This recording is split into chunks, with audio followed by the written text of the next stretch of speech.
Hello there, my beloved listeners, and welcome to the Borealis Experience. I'm your host, Aurora, and I'm very happy to be spending some time with you today. I'm outdoors. You might be hearing some birds, you might be hearing some flies. There might be Eddie barking at something.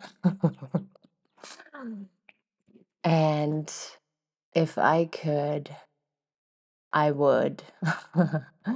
The smell of the sap of the trees that is being hit by the sunlight is something so very precious.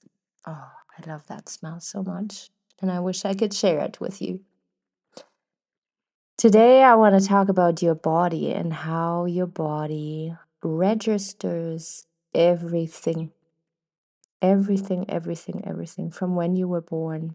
Some people claim to say that we also have ancestral trauma or goodness roaming in our body, carrying it in our bones. But not everybody believes in that. But I strongly believe that our body does take account on what happens to us over a lifetime.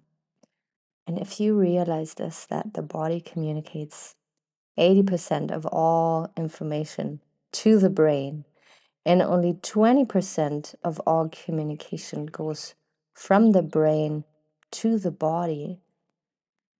Like, for me to realize this, to fathom this, was something huge, because I, for the longest time, had a tendency to not tune into my body.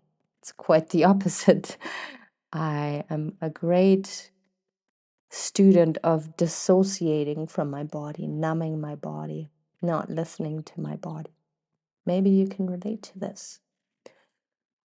And so once I started my journey to connect more deeply to my body, to listen to my body, it was quite sobering, I must say, to say the least. I could feel where I was tight. I could feel where my body was rigid. I could feel where my body was, feeling pain and discomfort all of a sudden. I had successfully numbed it out for so many years, and all of a sudden you become more sensitive and realize, wow, like, there is a reason why I'm, closed up to physical touch. There's a reason why I would push my partner away at times, because of overstimulation, pain, numbing that I was not aware of, right? My partners, or sometimes my family or my friends, not so much my friends actually, but my partner would make a remark and, say, hey, like, you're not being cuddly. You're not enjoying touch right now. And I had no explanation. I could just say no, like, this is not what I want. And it was my body and my nervous system feeling completely overstimulated and not at ease at all, restless, and even in pain. Once I started tuning into my body, I realized, wow, like, my dogs, we live, in the mountains, in the forest with 2 dogs. They trample on me, they pull my hair, they nibble on me, they scratch me. Sometimes they head bonk me, right? I started to become sensitive to that, sensitive in a way that I noticed, oh yeah, actually my body is experiencing slight abuse here. But if you have numbed out your body and did not, feel it in the past, if it feels like you're ultra vulnerable now, ultra sensitive. But it is important to make decisions in your life that are more in alignment with your soul, which is my whole purpose, my whole work as a coach, when I give massages, when I guide people into the forest, when I do my podcast here, is to bring people closer to their soul and their heart, to make decisions that are more in alignment with their true self. Because if more people were to do this, our world would be a more resilient place, a more happier place, a more connected place. I feel strongly that a happy person, a person who feels expressed, is a person who is going to show up with love, integrity, and compassion. And we need more of that. So, yeah, tuning into your body, tuning into your breath, realizing, and maybe you can do that over the next couple, days, weeks. Where am I pushing my boundaries? Where am I not listening to my body? Where am I full on abusing my body? Right? I was a gym addict for many, many years, lifting heavy weights, and there's absolutely nothing wrong with that. It's healthy, it's good. Actually, more people could be doing that. And at the same time, I was not doing it in a way that was nourishing and good for my body. I was abusing my body. I was going over my limit. And it was no surprise that I always felt in survival mode, because my training was communicating to my nervous system, you are at risk. You are in a dangerous, unsafe environment, and you need to, fight. You need to be strong. You have to have strong muscles. And so coming back to your little exercise that you could be doing is to connect to your five senses as much as you can during your daily life. So we can start with the smell, like I started this episode today, right? We can smell our environment, our room where we sleep. We can smell the food that we're eating. We can smell the tea, the coffee, anything that we consume. We can smell our clothing, our body. Realizing, okay, the smells that I surround myself with, especially the smell of other people. Can you smell the people that you are close with? That will give you a clue if you should go, more into depth with a person, if you enjoy their smell. But yeah, connecting to your scent. Next would be, and that was my big wake up call, connecting to your touch, your sense, your sensory system. What kind of clothing are touching your skin? What kind of soap are you using on your skin? What kind of bed sheets? How often do you get a hug? How many times a week or a day are you being touched? And is that touch comfortable? How often do you bonk your knee, your leg, your toes? I'm an expert in doing that. And it's, for me, a sign of not being mindful. I'm not present. I just walk and think of something else, and then I bonk myself. When do you experience pain, and what kind of pain is that when it is on a physical level? When do you experience sensuality? Can you touch your legs, your arms, your belly? And how does that feel? Or is there stories coming up when you start connecting sensually with your body? Next would be your taste. What do you taste? Like, do you taste good food? Is it fresh, nourishing food? Is it water? Is it a favorite beverage? Maybe you just kissed your partner and you can still taste them. Maybe you licked your partner's shoulder and you can taste a little bit of salt. What do you taste? And then hearing. How timely that Eddie just started barking, huh? What do you hear? What kind of sound, what kind of noise is your nervous system exposed to on a daily basis? Is this a barking dog, shrieking trains, honking cars, people talking, people screaming, the noise of cars driving by? What kind of noise are you exposed to? And realizing that every sound, every noise has an effect on your nervous system. And how does it affect you?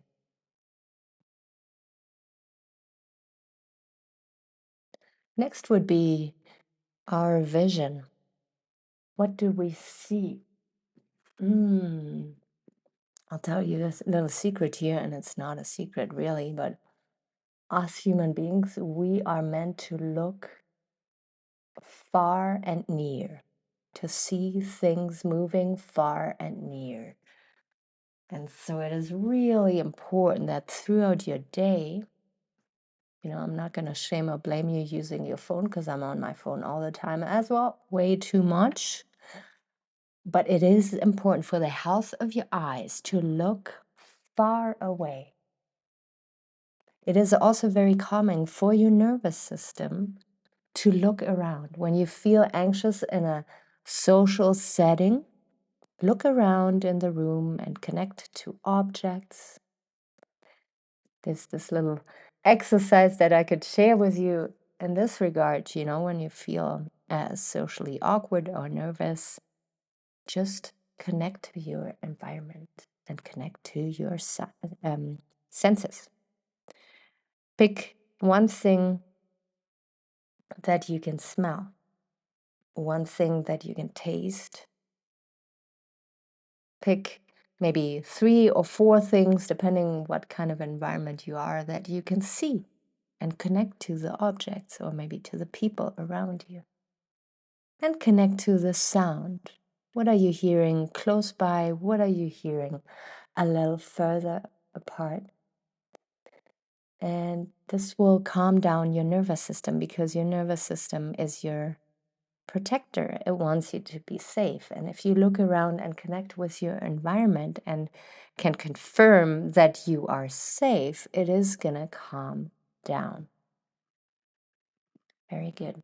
So yeah, coming back to your vision, to your eyes, can you look around from right to left, up and down, near and far? Can you see a little detail somewhere close to you? Can you see a little detail somewhere far away from you?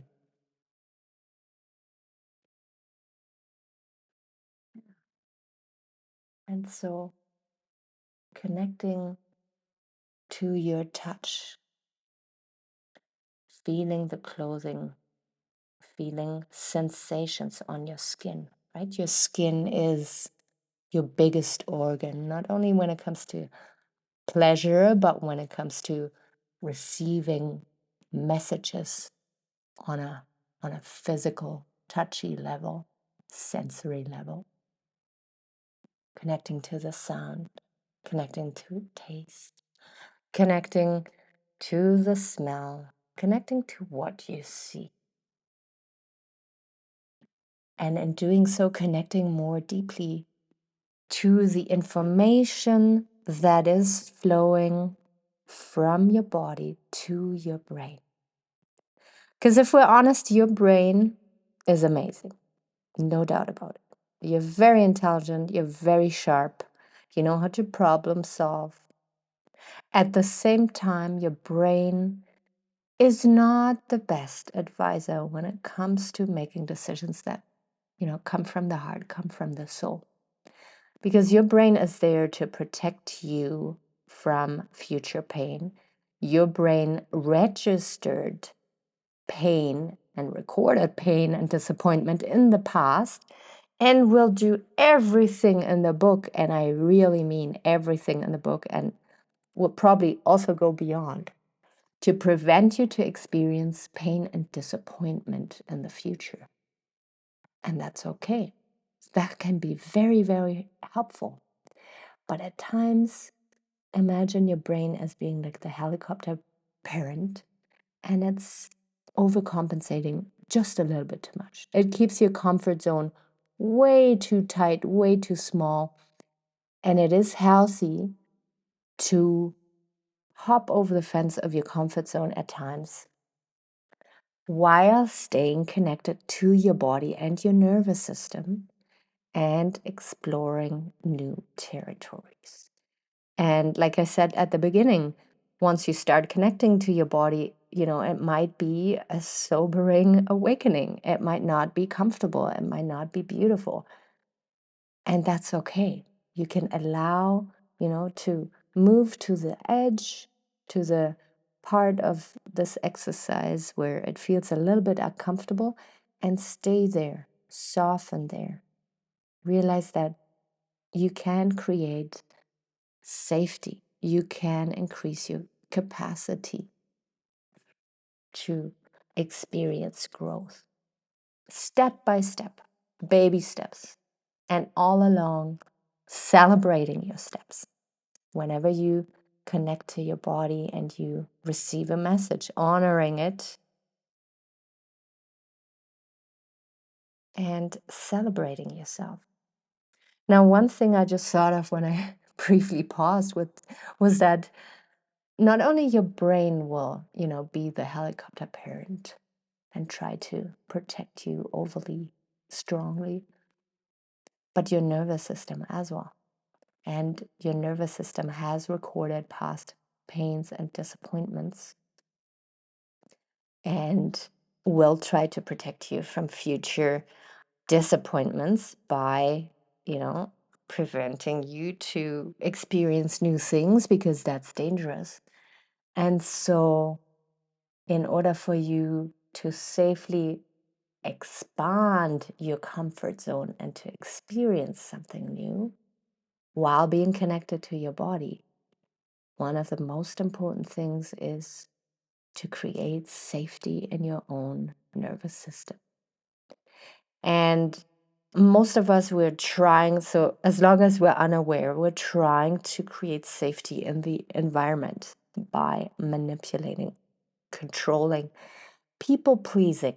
We come up with the most amazing things to create safety in the outside world. But guess what?